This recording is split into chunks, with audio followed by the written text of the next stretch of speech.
Hello friends, मैं रचना Amarnath happy literature channel में आपका स्वागत करती हूँ। Friends, in this video, I'm going to explain the entire history of English literature in a clear and step-by-step manner.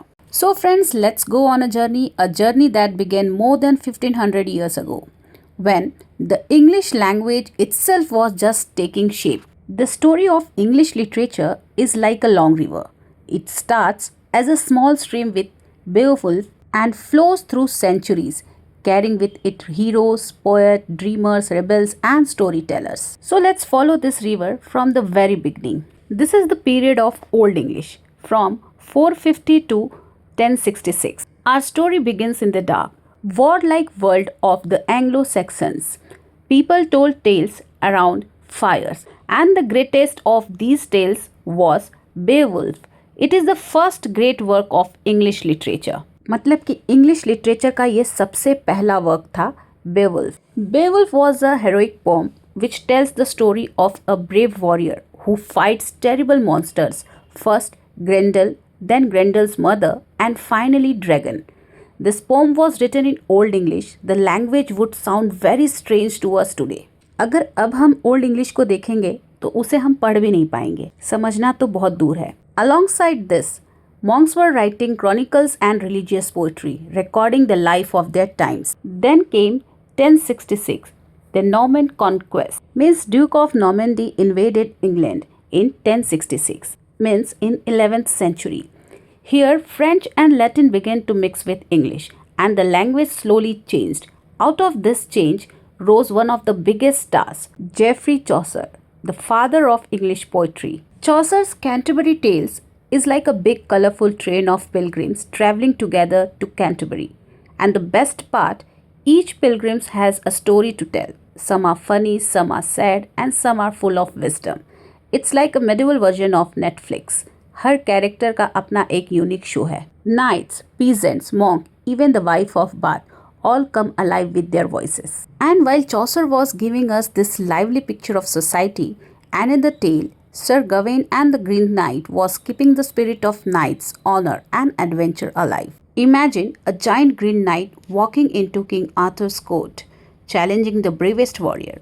And that's how thrilling and dramatic medieval literature could be. Now, imagine a world of discovery, art, and theatre.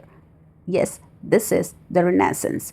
In England, this became the golden of Elizabethan age. This period started from 1500 to 1660. And here we meet the greatest dramatist of all time. Yes, William Shakespeare. His plays like Hamlet, Macbeth, Romeo and Juliet explored love, ambition, power, and tragedy in ways no one had done before. Around him, another brilliant minds like Christopher Marlowe, Ben Jonson, and poets like Edmund Spenser made literature sparkle with new energy. And if we'll talk about prose, Francis Bacon gave us sharp essays full of wisdom. Well, after the fire of Renaissance came an age of order and reason.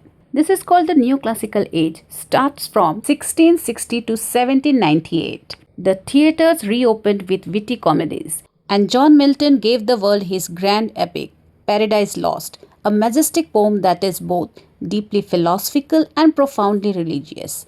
It tells the story of the fall of man, of Adam and Eve, of Satan's pride and rebellion, and of humanity's loss of paradise. With its powerful language and towering vision, it stands as one of the greatest achievements in English poetry. And another writers like Alexander Pope and Jonathan Swift sharpened their pens with biting satire. Friends, this was a time when rules and balance were admired, but in the corners, something new was born. The novel with Richardson and Fielding telling stories of ordinary people. And this was denoted as the Romantic Age from 1798 to 1837. People grew tired of reason alone.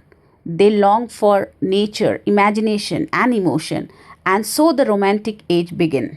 In 1798, Wordsworth and Coleridge published lyrical ballads. Soon, Byron, Shelley, and Keats filled the air with passionate lines of love, freedom, and beauty. They were influential English poets forming the second generation of the moment. Meanwhile, Jane Austen quietly told stories of family and society with sharp wit and elegance. Then came the long reign of Victoria. This is called the Victorian Age from 1837 to 1901. It was an age of change where industry, science, and empire developed drastically. The novel became the king of literature. यानी कि लोग novel को बहुत ज़्यादा पसंद करने लग गए थे. Then, through his work, Charles Dickens showed us the struggles of the poor. Charlotte and Emily Bronte gave us deep emotions. George Eliot explored human choices, and Thomas Hardy painted tragic rural lives. In poetry, voices like Tennyson, Robert Browning, and Matthew Arnold tried to balance faith, doubt in a restless age. Then came the 20th century, the modern age, from 1901 to 1945. This age opened with wars that shook the world. Writers no longer trusted old certainties. They experimented. James Joyce wrote Ulysses.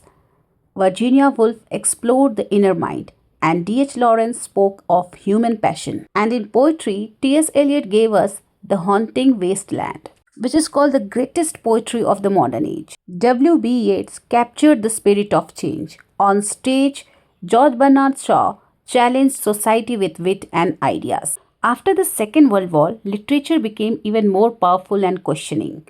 Writers broke rules, mixed history with fantasy, and explored identity and politics. Samuel Beckett's Waiting for Godot puzzled and fascinated audience. Novelists like Salman Rushdie, Margaret Atwood, and Julian Barnes played with storytelling itself.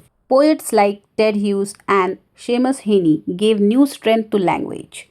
English literature was no longer just English, it became global. And so, the story that began with Beowulf, a lone hero fighting monsters, has grown into a vast library of voices. Chaucer's Pilgrims, Shakespeare's Kings and Lovers, the Romantics' Dreamers, Dickens' struggling families, Eliot's fragmented modern city, and today's diverse experiments.